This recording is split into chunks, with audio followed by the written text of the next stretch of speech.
Hallelujah. Welcome to our program tonight. We're live here at ABN Studios on this fine Friday evening, July 9th.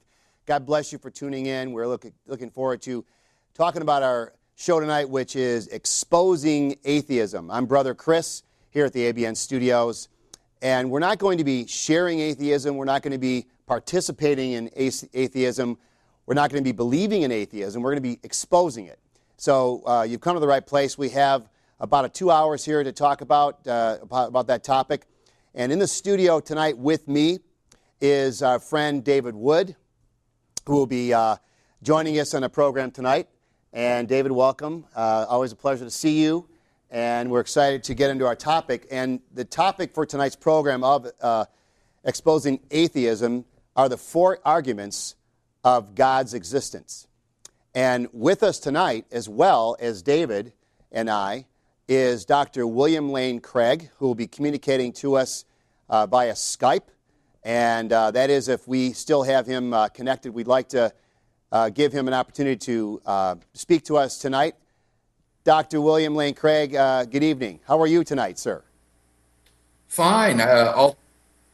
Although the connection is poor, I'm hearing an echo of my own voice, and I can hardly hear you.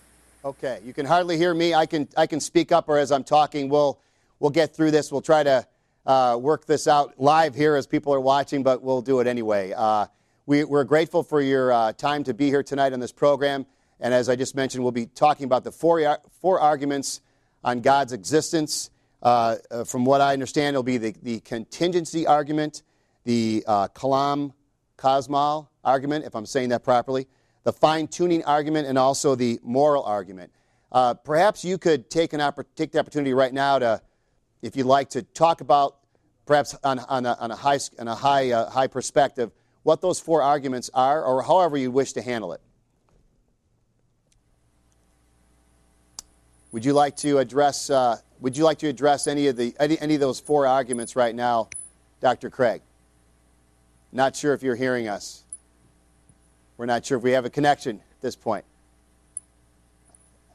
He looks good, but we're just not sure if we're actually connecting with him. So we're looking at that. And while I have the opportunity here, we will take the opportunity to make some quick announcements. We have tomorrow is July 10th. That happens to be the ABN Ministry 5-year anniversary. That is the Aramaic Broadcast Network 5-year anniversary. That is tomorrow, July 10th. For those of you who have been a part of this ministry for years, perhaps as long as it's been around, we're excited to see this happen. I suspect many of you are as well, from the progress that's been made, even in the short time that I've been here, the things that have been done. Yes, we still have technical difficulties, but we'll work through those. But it's a wonderful thing to see how God has worked in this ministry, how we have been blessed by Him, how this ministry has, how so many people have watched our programs, have been supportive of us, have been providing the necessary funds, and we just are grateful for how He's blessed us and how He continues to move in the hearts of men and women. This is a wonderful medium here. We're excited to be a part of this, what I call the electronic church. This is a church of the airwaves. We can be in one spot, in one location, in this part of the country, and yet millions of people can be watching our program in this country and all over the world. And it's exciting to have this medium available. And we're grateful that you are here to be a part of it. And we, I think, have a connection with Dr. Craig again. Doctor, can you hear us? Yes, now it's very clear. Oh, good. Well, that's good. Very clear is better than not clear. So I was mentioning the 4 arguments that are mentioned in your book, which is On Guard, which I'm excited to hear that book is out. I don't really know much about it. I suspect it's a little bit about atheism, but can you talk to us about the 4 arguments? Could you list those and perhaps from a high perspective talk about what those 4 arguments are? We'll give you the floor right now. Certainly. The first argument is a version of the argument from contingency, that God is the best answer to the question, why does anything at all exist? The second argument is a version of the cosmological argument for God's existence, which says that God is the best explanation for the origin of the universe at some point in the finite past. The third argument is a version of the argument for design based upon the fine-tuning of the initial conditions of the universe for intelligent life. And the final argument is the moral argument for a supreme good in a personal being that transcends the world. Well, that's great. We certainly, as people are listening, once we get back from our first break, which will be coming up shortly, we'll give people an opportunity to call in and comment or ask any questions they'd like. So, Doctor, as you may know, we would like you to be on standby for that. All right. Let me ask you this: what prompted you, if you can, talk a little bit about the book? Let's say, how long did it take you to write it, and what were some things that perhaps led you to write this book, which is called On Guard? Well, in one sense, the book took 30 years to write. In another sense, it was easy to do in just a matter of a few weeks once I actually put pen to paper. It's the result of a whole lifetime of research and study and debating these issues on university campuses, both in North America and abroad. And what prompted me to do this book was the need for a kind of training manual for the average Christian layman to be able to give a reason for the hope that is in him. Mm-hmm. So you say this is more for believers than unbelievers? For believers. This is a book that is designed to be a training manual for the average Christian who hasn't studied philosophy or theology, but who wants to be able to commend his faith to his unbelieving friends. Okay, great. That's great. I think the more we're prepared and the more we're equipped, Doctor, I think it's safe to say that the more we can share the gospel with others. And talk to me a little bit about arguments. When I think about the word argument, I think of maybe raised voices, maybe even close to people getting in a fight of some kind. Talk to me about how do you mean by when you say argument in this case? What would It's very important in this context to understand that when I talk about an argument for God's existence, I do not mean a quarrel or a fight. Rather, an argument in the philosophical sense is just a series of statements which lead logically to a conclusion. And if it's a good argument, those statements will be true, and the conclusion will follow logically from those statements. And that's all I mean by an argument. It's not a fight, it's not a quarrel, not a heated discussion. It's just a series of statements that lead logically to a conclusion. Okay. You may have heard earlier as we were getting the show started this evening, Doctor, that we have with us David Wood, Christian apologist, who is here in our studio tonight, and we know David also has a background in atheism. David, what would you say, as you were confronted with Christ and considering Christianity, what struggle what was the thing that made you come around, or was there one thing that led you to the Lord? Well, it was a number of things, and I'll say I wish I had met a William Lane Craig when I was growing up. I really wish I had. I found as I was growing up and I would question Christians about why I should be a Christian, they gave me some of the most ridiculous responses I've ever heard for anything in my life. And it wasn't until I finally met a Christian who kind of stood up to me, because I was used to Christians backing down for years. I attack them with an argument. They say, well, you just got to believe. And I say, well, it doesn't make sense to me. How can I just believe in something that doesn't make sense? And so Christians would constantly back down from any sort of questioning or dialogue. And it wasn't until I met a Christian named Randy who shocked me, because I went up to him actually to persecute him. I walked up to him and told him what a ridiculous fool he was for believing in Christianity.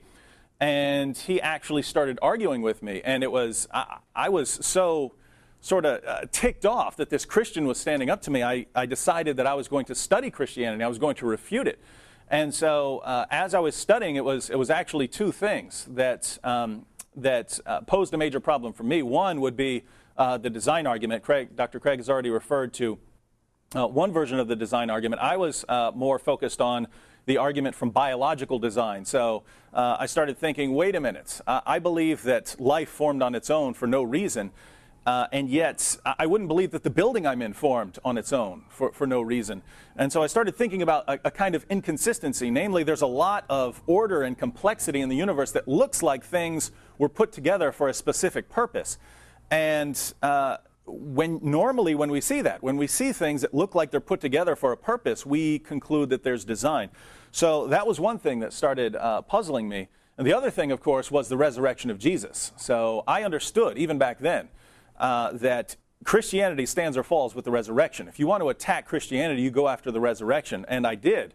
And I found, I was actually absolutely shocked. I'd sort of always believed that a couple of guys got together and formed their own religion. Their leader had died. What are we going to do now? Let's start a religion. And if you start getting down to the details, that's absolutely ridiculous. And unfortunately, we have one of the world's leading debater on both the existence of God and the resurrection of Jesus Christ with us. And just because I know some of our viewers may not know who William Lane Craig is, I consider Dr. Craig to be the greatest refuter and debater against atheism, not just of our time, but in all of history. When I was sort of starting off as an apologist, Dr. Craig's works were some of the works I regularly referred to, and he has, I'd say, the best apologetics resources out there. And so just to clarify who's going to be sharing arguments with you, it's I would say, the greatest Christian debater of all time, especially with regards to the area of atheism. Doctor, on that note, because I happen to see some things today on YouTube. If you type your name, there's some things that can come up, and you've done this a little while. Let's say as a child, was it something that you were, let's say, good at debating as you were growing up, or getting into early adulthood, or is it something you set out to do, or you gradually led into it, or can you give us a little background? David is very kind, let me say, in his remarks, and I really appreciate that, David. Thank you.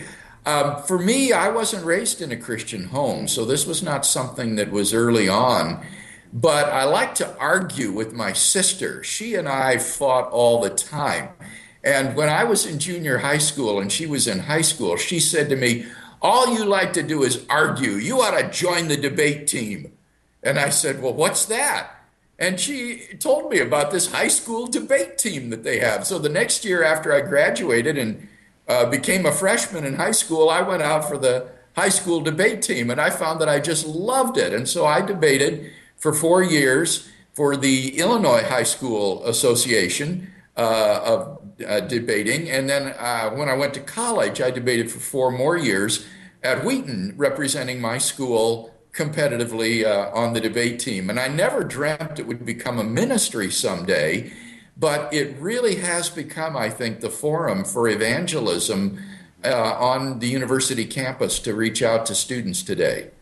Well, let me ask you that. In the process, as you were naturally becoming a debater, at what point did you find Christ, or at what point did he find you? And it was my junior year in high school. It wasn't until I was an upperclassman that I came to Christ. And what prompted that was I sat behind a girl in my German class who was a radiant Christian.